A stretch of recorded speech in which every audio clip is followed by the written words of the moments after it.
El libro Las campanas de Montilla, estudio y tradición, de Rafael Salido Sánchez. Todos conocemos a Rafa como el campanero de toda la vida de Montilla, puesto que bueno, ha sido su devoción y su pasión, y todo ese trayecto, toda su trayectoria de su profesión y de su pasión nos lo trae plasmado en esta obra, que será única, de momento, única en Andalucía. De momento no hay una obra ni un catálogo de campanas que recojan todo este patrimonio histórico que tenemos en Montilla.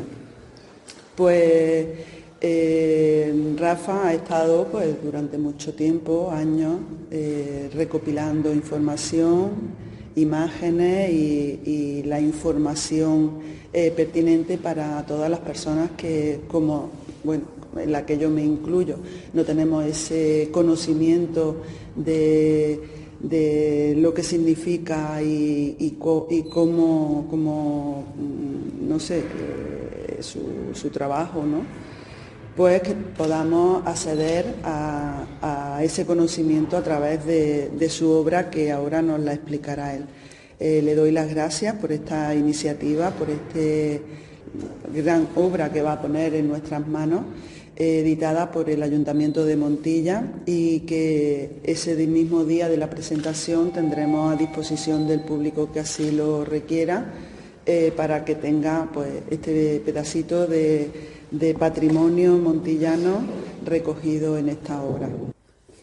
El motivo por qué me decidí a escribir el libro durante muchos años, pues bueno, desde que era muy joven, cuando empezábamos con el tema de la Asociación Amigos de las Campanas, años posteriores, cuando empezó el doctorado de San Juan de Ávila, etcétera, etcétera, seguía habiendo un movimiento en el mundo del toque tradicional de las campanas que siempre me animaba mucha gente a escribir algo sobre los toques de campanas, las campanas de la parroquia de Santiago, etcétera, etcétera. Pero siempre lo posponía, primero por la edad, tenía una edad bastante joven, estoy hablando, tendría 18, 20, 22 años, incluso 25, y siempre pensaba que ya escribiría un libro un poco más adelante, ¿no? Pero como bien sabéis, en febrero de 2021 pues tengo una recaída de salud y tengo una parada laboral, estoy de baja, y durante 3 años pues me decido a retomar toda esa documentación que ya había tomado desde el año 1998 y empiezo a recopilar datos y a escribir una pequeña publicación de unas 100 y poco páginas de la torre de la parroquia de Santiago, los toques de campana, Frasquito el Ciego, etcétera, etcétera. Termino ese pequeño libro en un par de meses, 3 meses, y lo presento a algunos amigos para que le echen un vistazo, que los corrijan. Y sabiendo ellos de que yo ya había recopilado toda la documentación de las 50 campanas de Montilla, me dicen que eso no puede ser, que en vez de solo la parroquia de Santiago y las 10 campanas de la parroquia, pues que haga un libro más extenso y que incluya todas las campanas junto con los relojes monumentales, tanto del Ayuntamiento de Montilla como el de San Agustín, el desaparecido de la parroquia de Santiago y el reloj de la Compañía de Jesús.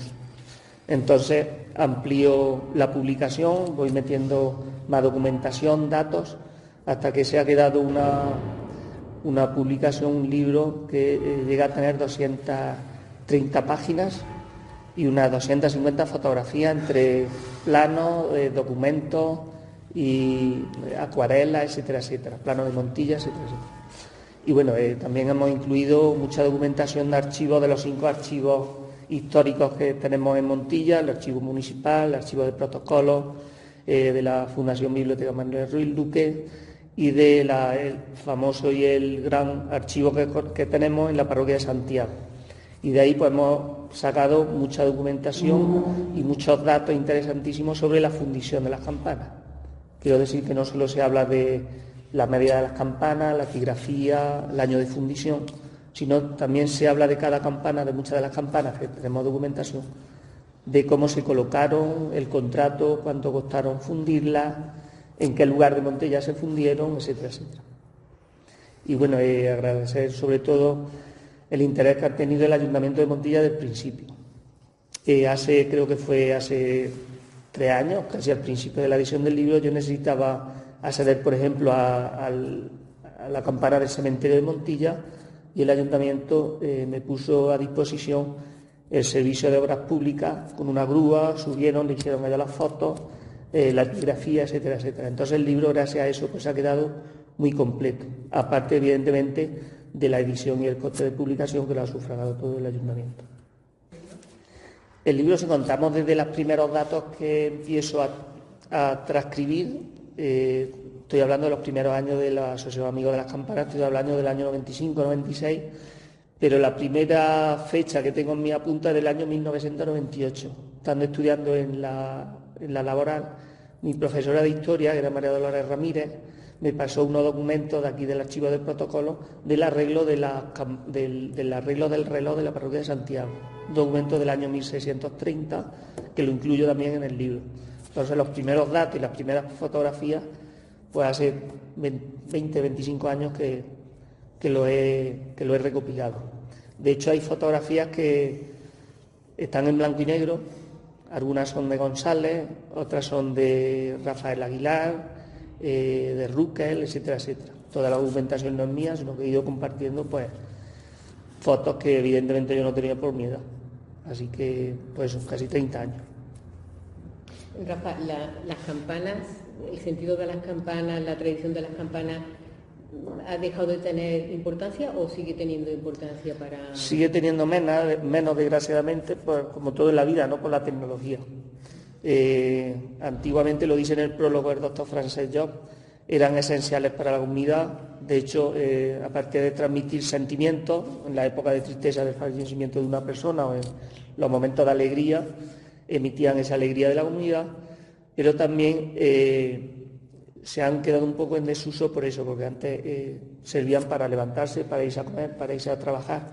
No solo las campanas de reloj, sino, por ejemplo, la gente del campo me contaban que cuando tocaba el Ángelus a las 12 de la mañana era cuando se hacía el parón en el campo para almorzar.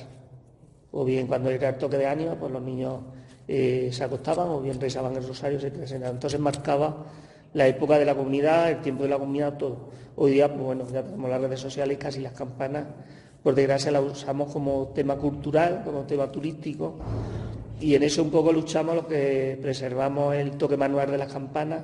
Recuerdo que hace 2 años fue declarado Patrimonio Inmaterial de la Humanidad por la UNESCO, por los que luchamos por el toque manual de las campanas, pues evitamos eso, ¿no? Que el toque mecánico de las campanas pues sea un toque frívolo y no tiene alma, como dicen los campaneros. Entiendo que el libro recoge todos el tipo de toques, los nombres y todo esto, ¿no? Sí, el libro tiene 2 grandes partes, como he dicho anteriormente. Empecé escribiendo con la parroquia de Santiago, y ese es el gran bloque que tiene el libro, tiene 2 apartados. Uno es la parroquia de Santiago, por muchas razones. La parroquia de Santiago primero es la que tiene mayor número de campanas y también es la que tenemos mayor documentación de la fundición de campanas. Hay que recordar que la torre de Hernán Ruiz la destruyó el terremoto de Lisboa en 1555. Entonces hay mucho más material para escribir. De hecho ya lo tenía escrito en la primera intento de publicación. Y luego la segunda parte, pues ya prácticamente lo que es el catálogo de textos de parroquias, del resto de las 3 parroquias, los 2 monasterios, Santa Ana y Santa Clara, la Basílica de San Juan de Ávila, Santuario de María Auxiliadora, y va por orden de categoría, que le decimos, ¿no? La categoría litúrgica que tiene cada templo. Y luego, evidentemente, pues en el apartado de la parroquia de Santiago, sí es verdad que se habla de los toques de campana, de cada campana, de frasquitos ciegos, de la matraca también la hemos incluido, etcétera, etcétera.